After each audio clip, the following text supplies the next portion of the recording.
मराठा आरक्षणाच्या मागणीनंतर हैदराबाद गॅझेट लागू करा अशी मागणी बंजारा समाजाकडनं केली जाते।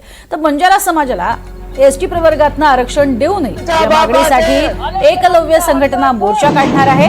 या मोर्चात आदिवासी प्रवर्गातील भिल्ल समाजासह अन्य काही समाजांचा सहभाग असणार आहे। या संदर्भातली अधिक माहिती घेऊयात। लक्ष्मण सोळुंके आमचे प्रतिनिधी आपल्या सोबत आहेत। लक्ष्मण, आज दुपारी 1 वाजता हा मोर्चा निघेल असं कळतंय, काय अधिक माहिती?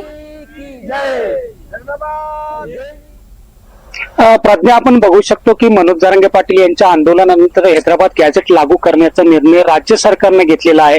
या निर्णयाचं स्वागत करत आपण जर बघितलं तर राज्यामध्ये महादेव कोळी समाजाने सुद्धा या गॅझेट लागू करावा असं त्यांचं म्हणणं आहे। त्याचबरोबर आता बंजारा समाज जो ओबीसी प्रवर्गात होता तो समाज सुद्धा आता हे गॅझेट लागू करून बंजारा समाजाला एसटी प्रवर्गातून आरक्षण द्यावं अशी मागणी होत असतानाच आपण जर बघितलं तर जालना जिल्ह्यामध्ये ज्या ठिकाणी मराठा आरक्षणाचं आंदोलन सुरू झालं होतं, ओबीसी आंदोलन सुरू झालं होतं, त्याच ठिकाणी आता आदिवासी समाज सुद्धा आता एकवटलेला आहे आणि एकलव्य संघटनेच्या माध्यमातून या आदिवासी समाजानं आता बंजारा समाज जो एसटी प्रवर्गाची मागणी करतोय त्याला विरोध सुरू केलेला आहे। आपण एकंदरीत जर बघितलं तर हैदराबाद गॅझेट लागू झाल्याच्या नंतर आता अनेक संघटना आणि अनेक जे प्रवर्ग आहे त्या प्रवर्गातून आता आंदोलनाला या ठिकाणी हाक देऊ लागलेले आहे। कारण की आपण जर बघितलं तर हैदराबाद गॅझेट लागू झाल्याच्या नंतर महादेव कोळी समाज जो आहे त्यांनी स्पष्टपणे असा उल्लेख केलेला आहे की हैदराबाद गॅझेट लागू झाल्याच्या नंतर महादेव कोळी समाजाचे जे प्रमाणपत्र प्रलंबित राहिलेले होते ते प्रमाणपत्र आता या ठिकाणून निघणार आहे।